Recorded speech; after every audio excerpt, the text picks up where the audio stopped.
Hello, and welcome back to Indies on Indie. We've got a real treat this episode. I had the pleasure of sitting down with a woman who I consider to be a bit of a legend in KC. She is the owner and artistic director of the Fish Tank Theater in KC's own Crossroads District. She is Heidi Van. I was honestly a little nervous for this interview.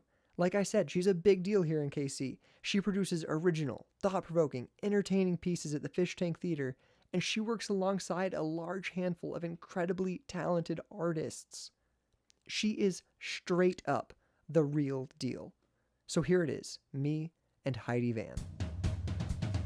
I can probably hear you better than I can hear me. Exactly. Right. Yeah. Cool. Sweet. Let's see. That Are you reading sounds Shakespeare? good. We actually just finished a film adaptation of William Shakespeare's A Midsummer Night's Dream. Oh yeah. So now we're editing Shakespeare. Oh, mm-hmm. Yeah, that's been my life. My head is 100% in Shakespeare, right now. mode. Yeah. That's funny. Cool. All right. Thank you for agreeing to do this. Well, thank you for It's inviting me to do this. Exciting to sit here and talk to you. Awesome. Man, we're just gonna talk about you pretty much. Okay, really all it that's is. fine. I do that a lot. That in the fish tank or whatever. Yeah. Yeah, exactly. In the fish tank. Yeah. So, how did you end up being or own? I guess you created the fish tank, didn't you? I did. There was a time I was doing a show in 2009 at the Coterie. I was with a buddy of mine who was in the show, and she was looking at opening a performance space in the Crossroads, and she asked me if I wanted to go in on it, and I said yeah. And so she unfortunately had to move away soon after we started, and all of a sudden I had this amazing space in this amazing neighborhood, and I just started asking my peers and the community questions like, what do we need? What is the best use of this space? As a person who generates my own work, who's a deviser or a generative performing artist, there's many different labels that I have. But basically it means I make playwright. Yeah. I don't use words really when I make them. I use bodies and people and source text. So where did blah, blah. where did that come from? Well, The that idea came of- from It has its own phrase, right? What's it called? It's physical theater. Physical theater. Yes. Yeah. So Where did that come from for you? I went to a school called the Del Arte International School of Physical Theater in Blue Lake, California. It's a school for theater makers. You study different physical theater styles that are classic up to contemporary, such as commedia dell'arte, melodrama, but not in a form that you think of melodrama, like In the classical sense. just kind of like extreme emotion reflected in a physical body. Okay. So when you learn it on that scale, then you know how to kind of modify it for more pedestrian theater, which sometimes I'm hired to be in what you call pedestrian theater. It looks like theater. You're on a stage. The audience is here. There's a script there. I've come here to learn my lines. I am saying them. I'm walking them. But, I'm also. So is pedestrian theater what we consider like regular? Well, what is pedestrian theater? I mean, it's probably just like, you go to a theater and you see a show. Like, okay. But you can have different experiences. I mean, then there's different styles of theater. So I don't mean that pedestrian is negative in any way whatsoever. It's just kind of what people think of It's when just the general idea. the general idea of theater. going to theater. It's got its own classification of pedestrian theater. I just use the word pedestrian Oh, sometimes. okay. Yeah, I mean, like, there's really no. Yeah, that's just kind of when you think Your about. theater is just so different. You have to have a term for regular theater, and you like to belittle it with your phrase pedestrian. I'm not belittling it. I don't want that to be anyway, because I grew up and I was trained and raised in my professional career at other theaters that did allow me to use, and allows all actors to use, this like range of emotion. So that's like, yeah, we were talking about melodrama, and that's how I was talking about it. Because there are like specific theaters that are like melodrama. There are specific theaters, but like, no, I mean, the quality of theater that we have in Kansas City and the range of different kinds of theaters are amazing. And every time you can go, And sometimes you walk in the front door and you get your ticket and you go down the hallway, whatever. Or you can go to a space, and not just mine. There's many different things, a found space or a different location where the way that theater meets its audience is kind of not on the audience's terms. So that's why it's like, whoa, that's kind of that's like not pedestrian is like, I'm going to the theater. Yeah. But sometimes you can, I happen to sometimes present theater that meets its audience who are pedestrians, but then they didn't know they were audience members. They stumbled into being an audience member, but it's also casual, so they could just keep on walking by. How do you start to create like a piece like that? Well, I did that because there was a storefront window of the fish tank that we wanted to utilize in a performance way, and so we did set up chairs on the street for people to watch. But what was most exciting when I was doing my first window play, which was called La Histoire d'Amour, a clown love story. So when we began to think of like, oh, what could be the story of this window? It was like, well, the guy on the outside is a window washer. Okay. And the chick on the inside owns bakery, but like, let's use the window. And what does he do? The window became its own story in that idea. Yeah, like it was basically set in a window. And that all became devised because you have a window. Yeah, right. So, but it all, like, the window also informed us, like, instead of thinking like outside the box, it's like, what could he possibly be doing? Oh, he's washing it. Like, that's his job. Yeah. His job is to wash the window. And then we came up with, time passes through seasons. So we did winter, spring, summer, fall. Or maybe we started with small for winter or something. I forget what we actually did, but it was a good time. So then you just begin to put layers on an idea. Where are we? We're here. Who's here? These people are here. How does time pass this way? How do they interact with each other? Through glass. Do they ever touch each other? Like you begin to make, like, I make the stories through kind of the templates and rules that I put on top of them. But then you put all those things and you're like, well, I got to break them now. Now I have to break this because it's becoming repetitive. So do it the same every time. Then it's one thing. Right. Yeah. So then your audience will be surprised. You're like, everything you set up for them, they're like, And it changes. That was one thing they taught us at school at Del Arte. Like, try to change the way your audience breathes. And that's the best thing when you're somewhere. That's a great way to put that. Yeah, where was I? What did I just... Oh, man, I just saw a show at the Coterie. The Nine Who Dared, Courage, at Little Rock, in Little Rock. And that's interesting because I love the Coterie. You go in there and, like, the stage, there was one person in the middle and all the cast members were sitting around and they'd move chairs in and they set us up as if we were all this community together. So like where you think you're having I use that word pedestrian, like theater experience, you're going in, then all of a sudden the rules are changed on you when it starts and you're like, oh, this is exciting. So like, it's really cool to be able to do that. To change the experience. And the expectations of theater. Yeah. Awesome. Like I always say, how it meets its audience. How does theater meet its audience? And so, usually there's an invisible fourth wall. At the fish tank, it's a piece of glass. Have a literal piece of glass. And there's concrete. There's not curtains or wood. It's concrete and glass. So, and then you just go with that. Like, okay. And did that come about, like the idea of buying a storefront to become a theater? Was that because it was the easiest? Like, how did that work about? Like, were you looking for a storefront as a theater, or were you looking for a theater and you found a storefront? No, honestly, at that point, I was looking for a space that had a big mirror that I could develop my own work, that I could use for private studio practice. So you wanted a studio? Yeah, I wanted a studio. So in the beginning, we called ourselves the Fish Tank Performance Studio because it was a place where people can go and practice their work, practice their art. Like, just like doctors practice medicine. Like, artists must practice or else we get rusty.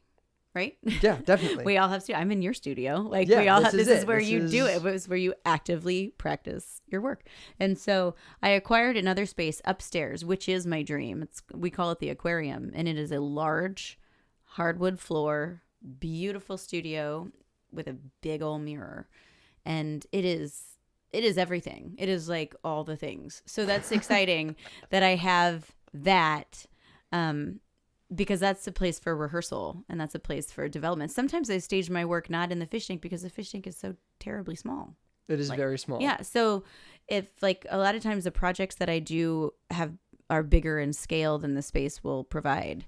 And so I take them off site to other locations. And that's also fine because it's from the fish tank concept, like it's very developed there. It's developed there, and it's in a generative cooperative spirit. It's often something new. In that case, it would involve many people because we can't occupy that many participants and audience. We just did it last weekend, which was crazy, for the Every 28 Hours plays. But did you do that at the fish tank then? I did it actually. At the fish tank, right? I showed the plays live. We presented them live upstairs in the aquarium because the aquarium could hold more people. Because aquarium's got the... Well, it could just hold more people, more audience members. The room, yeah. So it's a bigger room. I call it a rehearsal hall, but it's really my studio. That's awesome. Mm-hmm. So I'm going to kind of go backwards to kind of get your kind of narrative, I guess. Mm-hmm. How did you end up in California going for performance art? Have you always wanted to pursue theater? Is that always been the dream? And has like owning the fish tank kind of been the goal, or like where did that all... So what's your narrative really? Like, did you come from here, Kansas City? I'm from KCK. Yeah. Okay. So I'm from KCK, here. And I only started getting into theater properly like the last 2 years of high school. I grew up an athlete and a ballerina. Would kill to be a ballerina. Would love to be a dancer. But that's my wife. She's a filmmaker, but she like would love to be a ballerina. That was like her teenage years. Yeah. That like emotional, dramatic mode of storytelling is what I'm super attracted to, like, and to the body. And so you're still kind of doing it with your performance art at the fish tank. Right. So it makes sense that I'm into physical theater because it's also, it's different because dance and theater are different. I don't know what that, like, I don't know how to create dance. I know how to create theater. Yeah. But being like a athlete and a ballerina, so my work is often percussive and it's sharp and it's like it can be violent or it can be lyrical. It is often set to music. The window plays were set to an original live score that was played outside. But anyway, so I from KCK. I went to college at St. Mary College in Leavenworth, which is now called the University of St. Mary. And I went there to play volleyball. But I also had been doing theater. And so the admissions guy, Todd Moore, who actually, he came to see my senior show in high school and was like, why don't you audition for a theater scholarship? Why don't you audition for a music scholarship? So the idea was just how did you get into theater in high school then? It was there. You were a dancer and you were kind of you want to get on stage, or? Well, I grew up surrounded by theater. I guess that's a part of the narrative I missed. So I grew up with, my dad's an anthropologist and my mother was a professional volunteer. Okay. And she, what is that? What's a professional volunteer? She did everything for everyone else for very good causes, but she was a homemaker. Okay. So her time spent outside of our home was spent volunteering mainly for the Junior League of Wyandotte and Johnson counties and their major project, which they did at the time and they did for over 50 years, which was presenting live theater free of charge to kids in District 500 in KCK. So I grew up surrounded by rehearsal. So the idea of creating theater to create change and kind of positivity, or that idea has always been around. Yeah, I think that there's an enormous impact of being able to experience a live piece of theater, especially when you're young. Your eyes get bigger, and this whole thing is happening in front of you, and because you have that beautiful willingness, suspension of disbelief, right? As a child, right. Especially, that you're willing to just accept it. You play pretend every day, right? And they're playing pretend way And they're better. playing pretend up there, and it's sparkly. You know, Yeah. like they've got access And to there's props and yeah. costumes and lights and sound and animals. You know, yeah, like you can't believe. when they stab a person, there's reaction, the lights change, Yeah. and the Yeah. tone's different. Right. Yeah. And so, like, but I got to see it from the outside, but I also saw them as regular moms. I mean, it was all moms. It was all moms doing it. So, like, That's awesome. there'd be a bunch of us kids that, like, oh, there's no school this day. Well, guess where we are? We're at rehearsals with our moms. We're sitting at rehearsal with you mom. know? And so, like, I grew up surrounded by that. And then there was always one day a year, especially even if you were in school, that you got to go and, like, be in the play. And they were always fairy tales. And so, like, you go and you're like a bird or something. And there'd be, like, one scene that you're all in. But, yeah, that was awesome. That was awesome. And, like, God, it was so awesome. So I did that. Such a cool way to grow up. It's yeah. a cool way to grow up. And so then you're in these plays, and then, did you take ballet? Did you? I did. I took ballet at Westport Ballet. That doesn't exist anymore, but I took ballet there, which is cool because it was part of, you know, like it also had a professional company, and we performed at the Folly Theater. You know, and like, awesome. and if you were students, like you were auxiliary role, like I was a bunny or I was a deer or something. But like, I remember, I'll also never forget, like, my first time being in a production. I was at the Folly, you know, we rehearsed till 11 and I'm like 10, and I think that's insane and awesome at the same time. And it smells like coffee, and, you know, the theater smell like it. Coffee and sweat. Yeah. I mean, you just, the backstage, the theater, the way a theater smells, the rep smells that way too. Man, it's just, you're like, this is the theater. This is what theater smells like. And it's just magical. And it's cool. Like, so yeah, I mean, it's clearly an addiction. Like, yeah. you just, like, but it's also like it's a ritual. Like, then I say my dad's an anthropologist. So, like, the study of people and their cultures. I'm a history major. So then when my work became more about seeing work and how it was made in response to, like, what was going on in civilization or societies at the time, like, that's when I became really into this generating material business in college. Like, we had this readers theater class, which turned into, for me, like, an opportunity to riff on a theme using different source texts. I didn't know that at the time. I was just doing my assignment, but, like, I loved it. Because I would put together all these different words that people said about the same thing. And that was like our assignment. And you got to read it. Like, I mean, you got to read it. So you were doing performance art. You were doing performance poetry. You were doing readers theater. Like, I was adding movement into it. And I was like, that is so cool.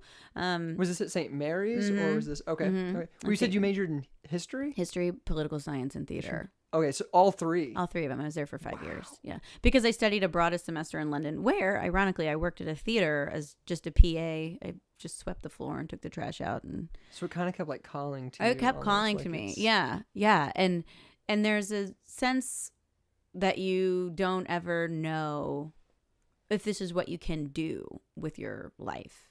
I mean, like, I didn't go full-fledged into a performance mode because I like doing other things. Like, I like theater. I like facilitating it. I like creating it. I like directing it. I like producing it. I love being in it. That's super fun. But all of these other things, like, I like administering it. I like writing grants. All of these things I didn't know that I liked doing, but also because I can see the impact that it has on the audience or on the community. So the work varies from, you know, this year, let's say it varied from me doing a solo show about Marilyn Monroe to the Every 28 Hours plays that talks about, you know, the relationship between African Americans and police officers. In today's society. Yeah. So, like, that's the gamut. But for me, it's also when I dig deeper, like when I know the choices that I make are like, well, we want to look at Marilyn as more than Marilyn, than what was on the external, like what's on the inside, you know. And it's that's kind of the whole thing of the performances or the things that we've done this year is just like, we can't take things at face value. Like, what's underneath this issue? What's underneath this? You said something that kind of like derails the narrative, but I don't care because I'm going to talk about it. Mm-hmm. Talking about how you enjoy doing all of it. Mm-hmm. Like, you kind of don't have a necessary focus in the theatrical world. You act, you create your own pieces, you're facilitating theater. Is that difficult for you? No, because I'm a producer. I mean, like, that's what that person is who does that. Like, I'm a producing artistic director of the Fish Tank. I also curate the space. It's true. I invite other performances to come in that sometimes I have no responsibility of editing or whatever, because I'm inviting their work into the space to share with an audience. But the fact that I like doing all of that is bizarre, because it's extremely stressful and you're often just pushing a rock uphill. But when you get up there for that 1 second before the rock falls back down, it's incredible. But that's just, I made it that way so that I can continue to work and be activated, because they're like, interestingly enough, I was just talking to some peers that, like, lately, like, I've done 3 shows this year. I've acted in 3 shows this year. And there's people who have never seen me be in a show, but, like, 5 years ago, I was pregnant with a baby. So, like, that's why doing all of those things is good, because I don't have to just act to feel satisfied or to be doing what I'm supposed to be doing, or to be being a theater artist. I'm just super interested in that idea because that's kind of what I do on the film world. And that's why I got so involved with filmmaking, is because I realized, well, I didn't need a theater to continue. I was a theater nerd straight up. And I realized I didn't need a theater to do filmmaking. I can do it alone with my own camera. Yeah. Yeah. It's when you take that step to say, I mean, that's what we learned at Del Arte. This is the main thing I took away. Don't wait for someone to call you. Make your own work. Yeah. I mean, I've been saying that. It is 2016.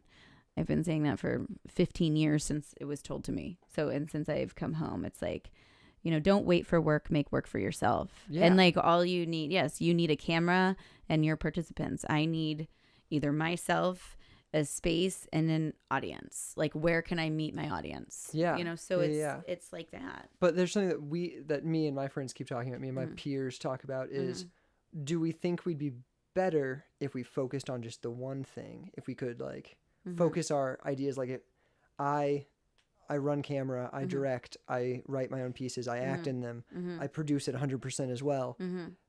We always discuss, like, well, would I be better if I just focused on just directing? Do you ever, like, wonder that? Would I be better if I just focused on this thing? Oh, sure. Or do you think the versatility improves you? Well, I think for what I ultimately want, which is, being a producing artistic director, like, I have to be able to do all of the things.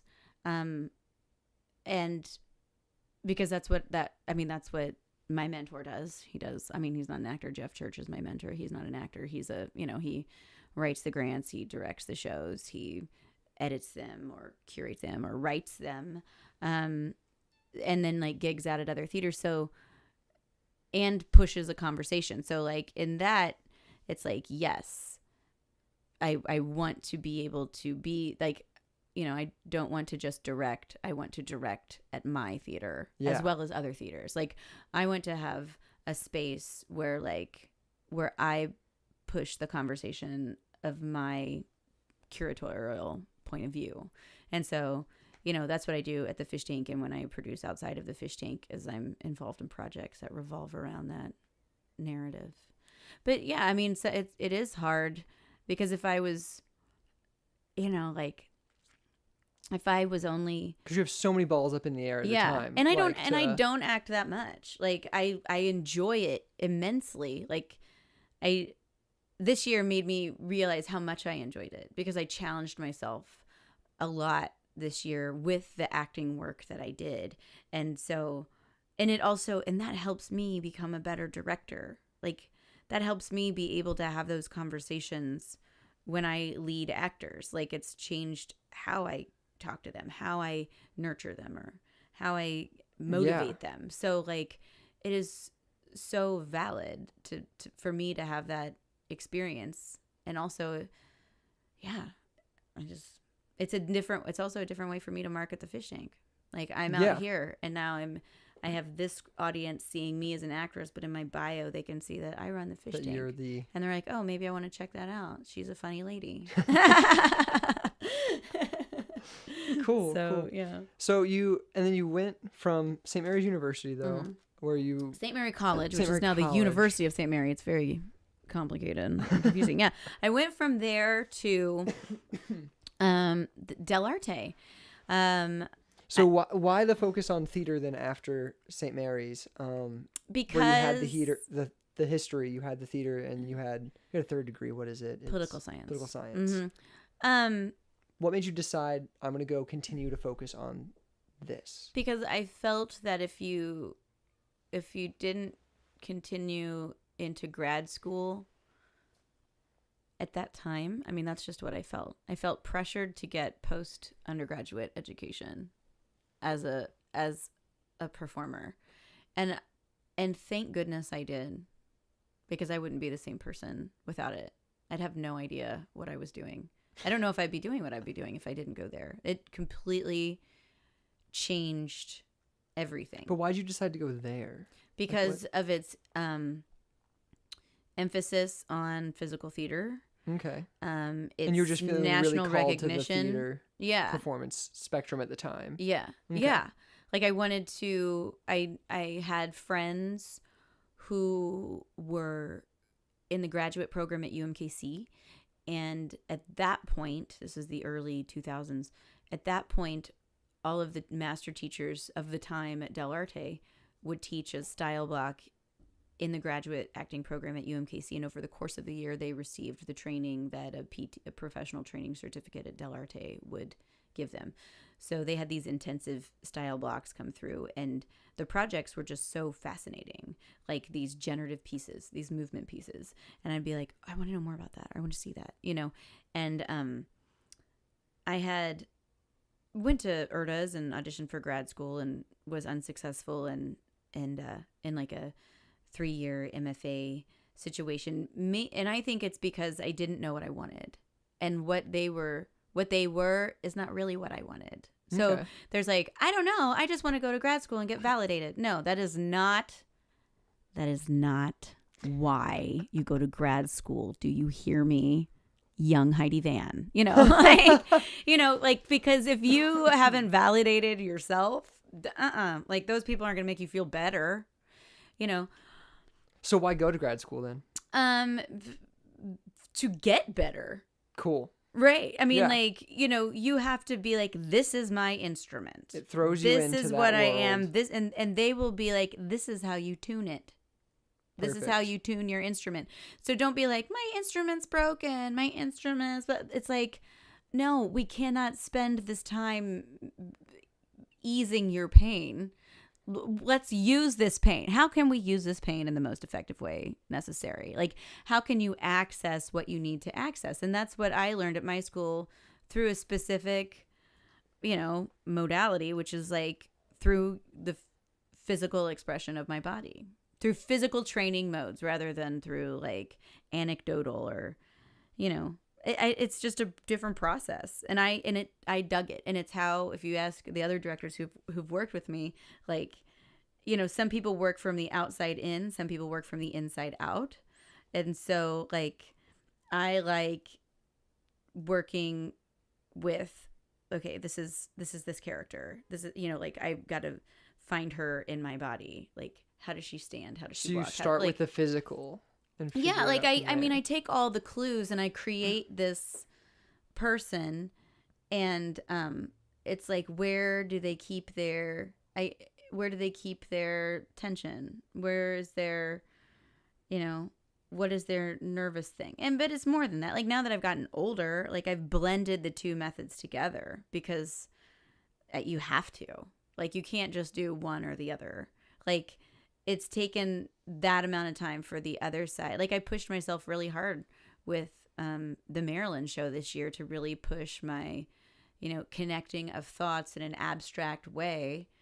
But it had super specific physicality and vocal work. I was just like, oh my gosh, what did I get myself into? This is so hard, like, so, but I like things that are difficult. It makes me feel like I accomplished something. And I'm changed for having done it. I learned something. I'll never be the same. That's awesome. Yeah. So then you went to Del Arte and you came back here. You came back here. Why'd you come back? Well, my family's here, and I was getting married at the time. I married a gentleman who's a really good actor. Um, and so, but I came back here to do that, and I just, and so he had a couple more years of school, and I just, the scene was starting to percolate in a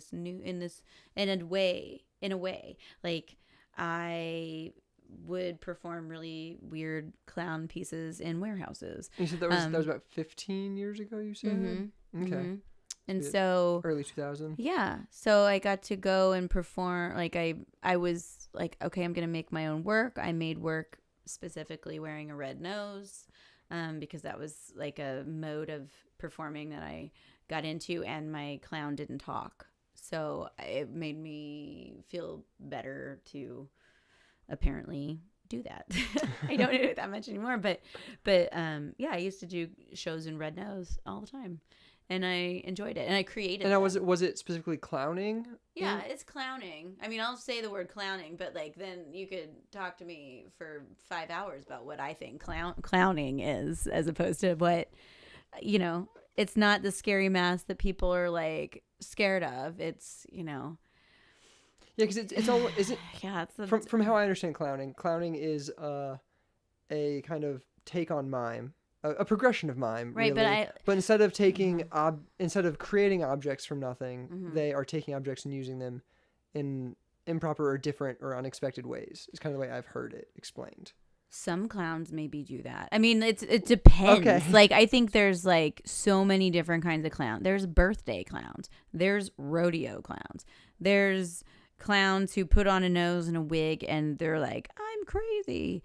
I studied like a European base. That doesn't make it better. It doesn't make it different.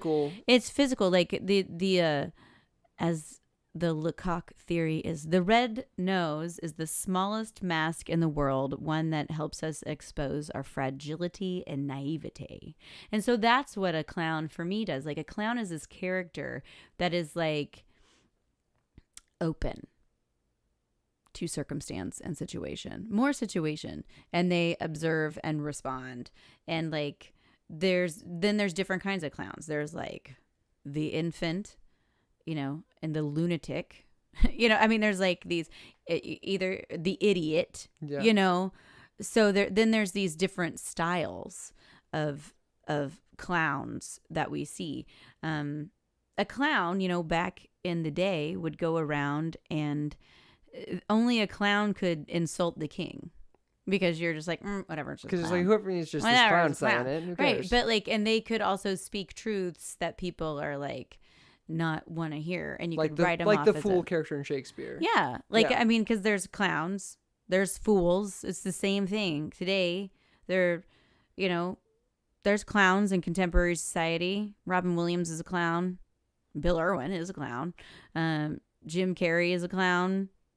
Yeah. People on Saturday Night Lives are now clowns in the best way possible. Yeah. Like they are using that style of satire and comedy in a way, like in some ways they reflect. And, we see like, last week, the person they're insulting is like, that's not funny.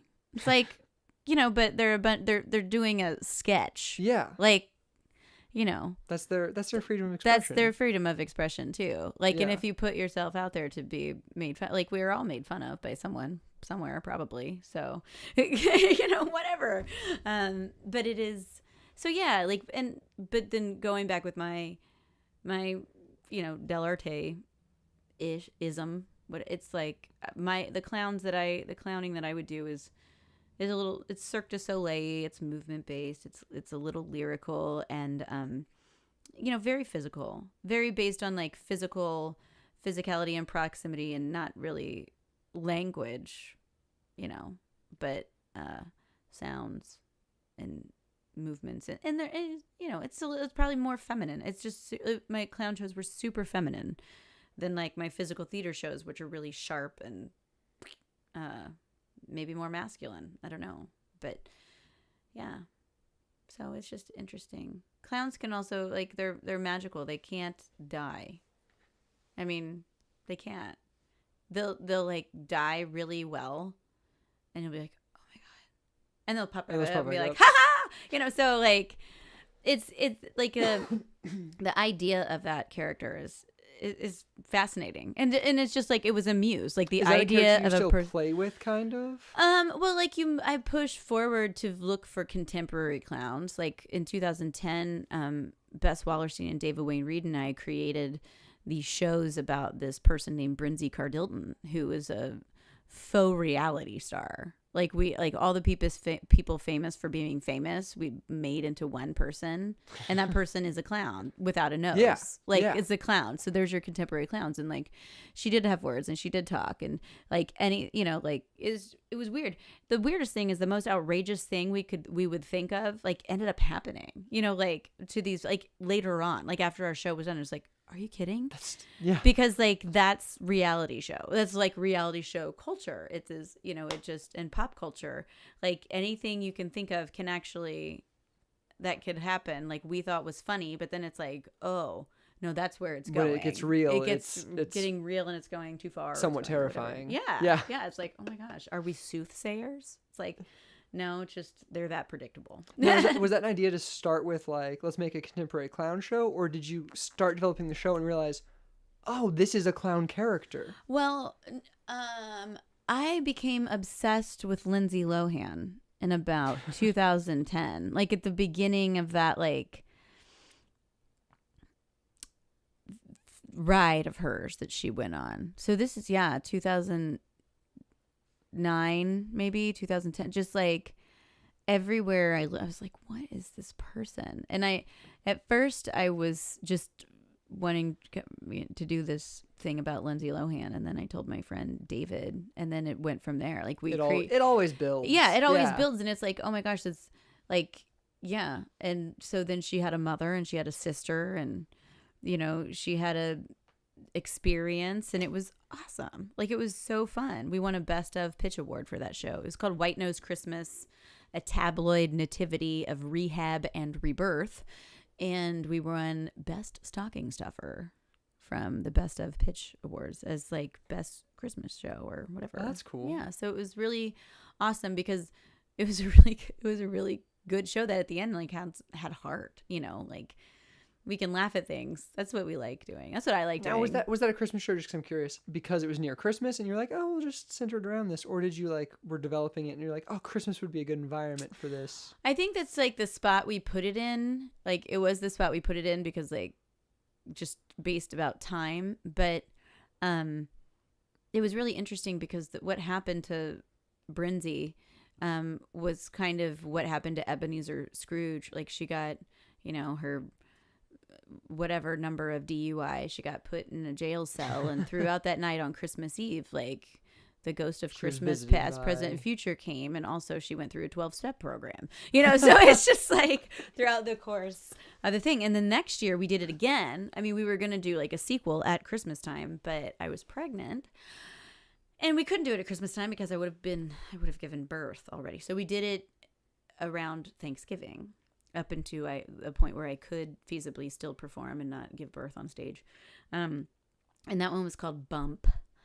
And it was about it was weird. It was about exploiting the pregnancy of this. Right? And then next up, like some woman we know named Kim Kardashian, like is the thing. I mean, it was just like, oh my gosh. But we just took it to the level. Like, how can you monetize this pregnancy? Like, by the end, the mom, like, auctioned off the right for someone to name the baby. And that's when Brinzy was like, no. And her, that second one was like, these are intimate moments and maybe they shouldn't be shared. You shouldn't be. Yeah. Like, this is my life. Yeah. It's vaguely personal. Mm-hmm. And then she sang, I'm going to Make a Change by Michael Jackson. Make that change. Yeah. So like, and the audience did, and the chorus came out, like it was still a spectacle. It was still a spectacle, but it was. And was this all in the fish tank? With your 20 seats? Yeah, we tried to put 50 in there. So. That's awesome. Yeah. In our little tiny fish tank. And you still, because you've done it, 3 years in a row, the 12 plays. We're doing it again this year. The fourth 12 plays. So.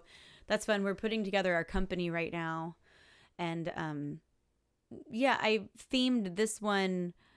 Last year was kind of I guess they've all had themes. Like the first year was like riff off a popular holiday title.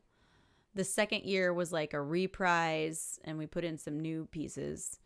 The third year, last year, was conversations around a table, just kind of inspired by the Christmas table or coming together at a table, which some of them weren't, but that's like our seed idea, Yeah. And this year, the seed idea is the greatest gift of all, whatever that means, like to our company. I mean, it could be physical, it could be metaphysical. Because it could you be gather a group of writers for it. Writers / performers. And they all perform it as well, correct? Yeah. Okay. I mean, and that's a way to keep the cost low, because the fish tank in our original productions that we do like that are a joint venture between artist and space. So the artist, the writer, performers, like we're all working for a percentage of what comes in. So it also inspires people to be producers, because it's like the more people who come, like, there's a lot of ways to split this pie with the space and the staff it takes for, stage management and designers, and then the other staff for writer performers. So I like to keep it very, very small and tight so that we can get something. Yeah, I mean, most everything goes, like half of it goes to the house anyway to make sure that it seems like there is like a fish tank family. You know what I mean? Well, I have some resident artists. Like I have an internship program where I groom artists to be part of the fish tank resident artist family. But there they kind of learn what it's like to be a one-stop shop of theater. It's like there is no admin staff and production staff. We are all the same people. Like we all take out the trash. We all clean the toilets. We're all going to be on stage. We're all going to be an artist, but we all have to serve this space that is our quote unquote home, and know that and people who aren't open to that, like that's they're not the ones who really stay on. Yeah. Right. Like, because it does take someone who wants to understand all aspects, like people who want to be generative and performative, like those are the people, like, and if they, hone their skill set, then it's like sometimes they'll be ASMing a show. Sometimes they'll be assistant stage manager. But the next one, like Roz, she was like a PA for Marilyn God, and the next thing is she's the writer, actor, performer in her own solo show. So it's just like we all have to we all support each other's work in different ways, and sometimes that's what that means. And if people are open to that, that's awesome. That's awesome, because then they know they can go and work outside of the space. Like, our stage manager Brian right now, who's a playwright, but he's also trained in stage. Brian Bunton. Yeah. I went to college with him. Oh, awesome. Yeah. So he's like, he's stage managed Marilyn. He was assistant director for the shows this summer. He directed Animal Farm, our co-production with UMKC, because I was off doing Hand to God at the Unicorn. And Roz was in the Coterie show, and he's now stage managing the Black Rep show in the fish tank. But the next thing, like, he needs to, like, he's been talking about this play, and I was like, well, you need to write this play because it's your turn to have your play done. It's like that's part of the benefit is that, we work on everyone's work, so like, and it's for, so that playwright can have that experience, but also for this, that's what the space is for. That's what the fish tank is. It's a place to generate, to create, edit, and debut ideas. So how did that come about? Like, because you said you went in with a friend of yours to open a theater, and you found your weird little theater that has she found the space. I mean, like it was I wasn't even part of that location situation. She had already worked on the block, and had and had knowledge that space was even opening up, because they are all artist studios in there. And so it was actually like when I walked in the first time, it was just like a big room. And then the next time I walked in, there were like 2 walls. So it was boxed in. And it's like, okay, that's the space. But like I said, I just wanted to generate, I just wanted to be like, oh, I can go here and I can make my own work and I can do that. And You wanted to play with generating your own yeah, I wanted to have a content. studio to generate my own content. But then when she left, then my financial responsibility, like, quadrupled because I wanted to keep the space. Yeah. So that's when I turned into like, oh, I'm running a theater.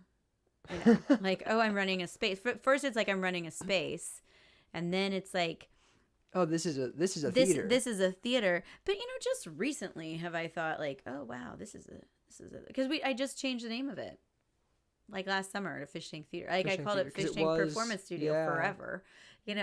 But then it's just like I wanted because I think at the upstairs, the aquarium's a studio. Like the downstairs is a theater, and we're making theater. So, but yeah, it's cool and it's growing and expanding, and it is nomadic.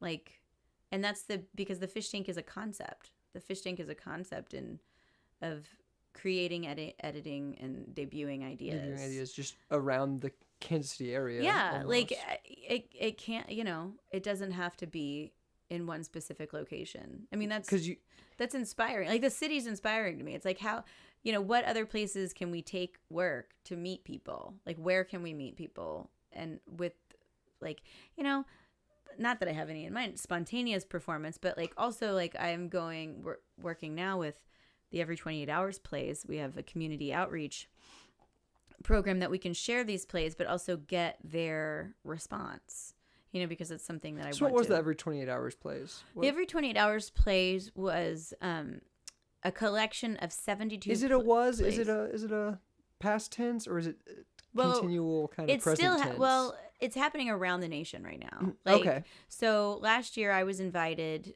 from the event creator to go and be one of the playwrights from around the country to have this experience and write a play for the collection now known as the Every 28 Hours plays. So I invited Roz to go with me. We had a week-long residency in St. Louis where we talked to a lot of people who had boots on the ground during the aftermath of the shooting of Michael Brown, police officers, protesters, activists, archivists, and then students at Normandy High School. And so we were trained in a certain methodology to kind of listen to their stories and then come back and write a 1-minute play. And so then they were rehearsed and mounted like that weekend in St. Louis. So part of being a host theater that sent artists there, we agreed to produce them in Kansas City, which we did last weekend. So I produced 46 of them live. We are engaging with the 8 that are in the community engagement packet, and then I'm releasing one online every 28 hours. And so it was for Kansas City. Yeah. Like, that happened.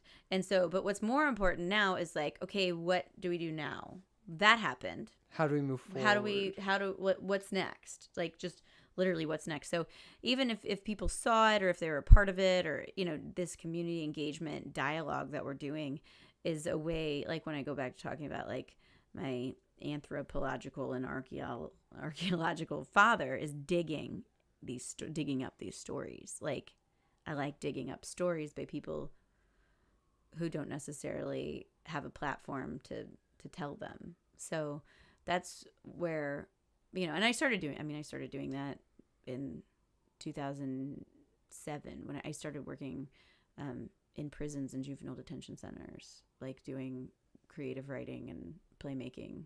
So is that here in the Kansas City area? Mm-hmm. That's awesome. Mm-hmm. Yeah. Is there what organization did it through, or do you? It was through an organization called Arts in Prison. Okay. That they had an ad on this website for jobs that they needed a program director, and I had just read this article in the newspaper about this woman doing Shakespeare and Sing Sing in New York, and then I wrote him a love letter that said, I want to do this work. Like I'm really motivated and inspired to do this work, and I have experience crafting curriculum, but I'd love to do this. And I got the job, and I did it for 2 years And then that's right, like when the fish tank transferred to me and I just went fish tank. So yeah, you had to kind of leave that behind to focus on the fish tank, which has become an awesome thing in Kansas City. Thank you.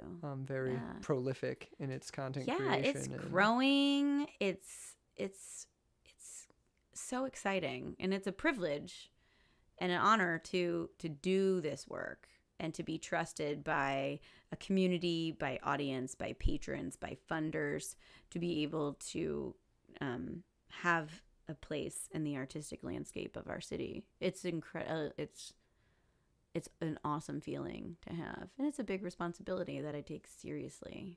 That's awesome. Because I love my job. I love my work. I know probably. I'm just kind of ask some questions just out of intrigue, kind of now. I know a million people that want their own kind of theater company. What's kind of your advice for those individuals? Man, or do you even consider yourself in that world? Because they're like, oh, I want to produce Shakespeare stuff. Like, do you? Well, even think I say, do it. Like, find a space and do it. You know, like, you don't, like, whether or not I had a space, I was already, I mean, I had been generating work since I came back here. I didn't have a studio. Yeah, I wanted a studio. You did a clown piece in a warehouse. In a warehouse, yeah. And, like, it was really hard. I just wanted a place to practice, you know, and so I tried to make deals with other studios, like, you know, can I sweep the floor of your dance studio and I can come in here and use this mirror, you know, like stuff like that. But that's the thing is, like, Kansas City is rich with spaces. I have one of them, you know, like, it costs money so though. Much like, here. You have to also, if you want to do a show, it costs a lot of money. That's why people charge admission for tickets. And you, like, treat it seriously. Like, I mean, I have a lot of people who, you know, they want to do a show at the fish tank, and then I'm like, well, you have to rent it. And they're like, what? And I'm like, yeah, like, otherwise I'm producing your show. Yeah. And I have my own things I want to do. So, you know, but at the same time, like, people who want to do that, like, you don't have to have a space to form a company. Like, you just have to have an agreement amongst your company and then start doing work. And it's more like, what I'm doing is very expensive and stressful on an hourly basis. Yeah. But if you don't have the overhead that I have, make all the work you want and do it wherever. Like, you have more money than I do. Like, you know, I'm always trying to make it to get even, you know, because I have rent and utilities. So, like, but you don't need a building to be a theater company. There are nomadic theater companies in this town that produce regularly, you know, so that's the thing. It's just like, set a date. I mean, this is what they also taught us at Del Arte. Set a date. Say you're doing it. And that's what I do. I mean, like, literally, I make a calendar every year of plays that don't exist. And then I tell people they're happening. And then I do them. That's awesome. Like, that's what you have to do. So do you, with the fish tank then, like with its season, how do you pick its season then? Because you just said you create a list of plays that don't exist. Right. So, like, I know I do a show in the fall and in the spring with UMKC, and I'm given a topic. Okay. I'm given a title. So those plays are happening. I don't know what they are because I haven't devised them yet, but those plays are happening. Yeah.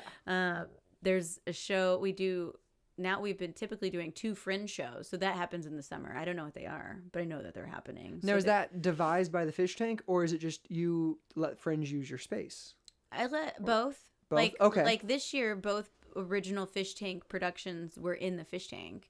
Last year, both original fish tank productions were at the Unicorn. And last year, I had the #1 top selling show in the entire festival. It was called the Penis Monologues. And so, like, because it sold the highest number of tickets out of any show. Like, I couldn't even believe that was happening, but that happened. So, and then Fringe also uses your space throughout that festival. Yeah. And they typically use my space for solo shows.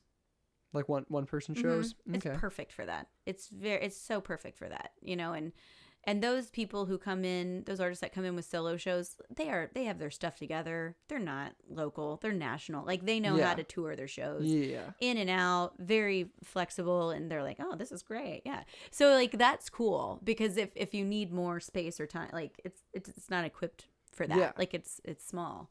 But let's see. What else were you saying? I forgot. We're talking about how do you create the season. Your so season. Yeah. For instance, this season that's coming up has Well, I also kind of put out and see what opportunities are there. So this year there was an opportunity with the Heart of America Shakespeare Festival because they reached out to theaters to collaborate with them on 25 for 25, where they're partnering with 25 organizations around the city to promote their 25th anniversary. So I'm like, oh, I wrote a Shakespeare play. I wrote a Shakespeare play. Heidi Van wrote a Shakespeare play. No, Heidi Van. I did. Shakespeare. Heidi Van Shakespeare. That's my last name. I made a play called Death by Shakespeare that took all the female monologues at heightened point of emotional distress, and they were all coincidentally right before they killed themselves. And I got angry about it because I'm like, why, when all of these women are stressed out, they're like, oh, I'm gonna kill myself. So I made a play about it. So that's happening. It's called Death by Shakespeare. Cool. And so that's happening, and that's opening in March. And then my best friend Vanessa Severo, who's an amazing actress, what's up, Vanessa, she was like, she told me about this play. She had read about this play called Dry Land, and so I looked up the article about it, and I bought the play, and then I applied for the rights, and I got the rights, and I'm like, I have to do this play. And so I'm producing and directing this play called Dry Land. So that's how it happens. I typically do one play with performance rights a year. Okay. Because let's say like performance rights are expensive. Yeah. And when I do these recurring things like the 12 Plays of Christmas, that's always there. It's always going to be your Christmas show. Yeah. Like UMKC is always in February and the end of September. Fringe is always in the thing. Oh, I have this slot. So I see the slots that are open. So like, but that's taken 7 years. And now it's like people are like, oh, I want to do a show. What do you have available? I'm like, maybe this. Like there's very few things that I have available, but they are like I'm renting the space to Phil Keenan to remount his fantastic fringe play called Ben Finn. It's like, however, it's BEENFINN. So like, you can think about bean, like I have been somewhere, I have been. Yeah. Just depends on what accent you have. Ben Finn. So that will be going on the middle of November. He's written an anthology inspired by Huckleberry Finn. Like this is his third one of 5. It's incredible. Like the idea of Huck Finn, like it's awesome. So no, I'm very pleased. And at one point, like I hope I stage all of them in a cycle. I hope they're all there because it's so cool. It's super fascinating. And then the weekend before that, first Friday weekend, Rye Kincaid is remounting presidential briefs. He wrote a short song about each president. So he's doing that right before the election. And I am opening it by doing a short little piece called First Lady Parts. And so I invited people to write like a spoken word performance piece about their favorite woman who was the first to do something, not necessarily a first lady, but just like, So we're going to open for that. Me and some ladies. And then there'll be the presidential briefs. So these short little songs about all the presidents. That's awesome. That's awesome. So that's happening. And then we'll go into the 12 Plays of Christmas. And then, it starts all over again. And you have a whole new year. Mm-hmm. Yeah. That's awesome. It's crazy. So if someone wants to get involved with the fish tank, what's the best way to like? The best way is to follow us on social media for sure. We're on Facebook, Instagram, Twitter. But our website is fishtanktheater.com. You can email me, Heidi at fishtanktheater.com, and it's theater with an ER because I think that's how it was originally set up a long time ago. So yeah, if anyone out there really wants to be an awesome intern and help me make a new website, please call me because I need that sort of help. Yeah, I mean, we're artist run, which means that and the more artists we have running, like the more work we can get done and we can spread it out. Like I do the grant writing and the funding. I basically fund this place, look for funding for this place where other people can do amazing things. And then every so often I have the opportunity to do an amazing thing too. Yeah. So, which I appreciate. So like this time of year, I'm busy working, I'm busy writing grants, I'm busy mobilizing, I'm busy producing so that like when my shows are done, like next year, then I'm ready and the space is ready, like the relationships are made. Like I have how are all the certificates we need, like it's just, that's my job because Yeah. I'm responsible for it. So like, so other people who can help in ways where they have talents that I don't have because I only know how to do what I know how to do, and I don't know how to do a lot of other things. So people who know how to do that, call me. Like, I will put them to work for a good cause. So yeah. Awesome. Mm-hmm. Cool. Awesome. Yay. Do you feel I do. like this was Yeah. cool? Yeah. Awesome. Thank you for having me. That was Thanks awesome. for being here. Cool. It's been great talking to you. Yeah, you too. I love talking to people.